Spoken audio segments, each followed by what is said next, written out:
ရောက်နေပြီလား ကြာပြီ စော်ယူရနော် ဟုတ်တယ် မြဲသေးတယ်ဘာလို့စော်ယူအောင်နော် ဟောသူတို့စိုးကြီးကိုထားတဲ့ကိစ္စစိုးကြီးမလား ဟောမြဲသေးတယ်စော်ယူအောင်နေတော့နေအေးရခုံးမေးအေးလားကားမှာအေးကွန်ဒါအေးရောချမ်းတော်ချမ်းဟာဟုတ်လေဒီခုံလေးပဲလားဒါမျိုးခုံနေကောင်းနေအေးတို့မီလို့ရတယ်ဒါမျိုးမဝယ်ဘူးလား ဒါအစ်စ်ပါဒီချာလည်းမကြည့်ပဲနဲ့ ဟုတ်လားငါအရင်ကားတော့တွေ့နေလားလို့ ဟိုသူများတွေကလိုက်ဝေး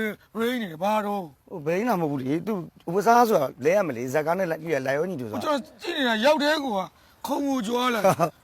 ဝတ်စားကိုကြွားတယ် ကြွားမဟုတ်ဘူး အဲအကွန်အေးတယ်ဆိုတာကြွားတယ်ကျွန်တော်ဒီကားပဲစီစီဘဲကားပဲစီစီလေအခုနဲ့ပါဆိုင် ဟိုပါ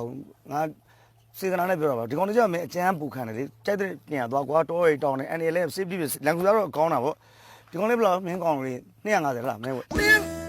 ရိုင်ဝယ်ပေးတယ်မှာဝယ်ပေးတယ်မှာ မဟုတ်လေအရင်တော့250ပဲမဟုတ်လား ဘလို့နင်း50ရမှာလားအခု600ကျော်သွားပြီ ဟုတ်လားအေးဗော600ကျော်မှာဗောလန်ကူစားဆိုရင်ငါတော့1200 1300လောက်ပြရတာဆိုဟောတာယာလေးမလဲသေးပါတာယာလေးခီးသွားအန်ဒီများနော်တာယာလေးဒီအသက်အန်ဒီကိုနော်ပတ်စံမဆောင်ရှောင်းနိုင်ဘူး လဲပြီးသွားပြီဟိုရက်ကမှာ ဟုတ်လား ဟုတ်တယ် လဲတာလည်းတိတ်ပန်းနေမှရှိဘူးအဟောင်းလဲတာတင်တယ်ဟုတ်လား ဟုတ်တယ်စကန်းဝင်လဲတာအစ်မလဲနိုင်ဘူး อ๋อတစ်လေရောအန်ရများတယ်မင်းဒီကောင်လေးစွန်းတာယာတစ်လုံးဘယ်လောက်ပေးရ ဒီလို3သိန်းနဲ့3သိန်းမရှိ သိန်းခွန်းသိန်းဟာ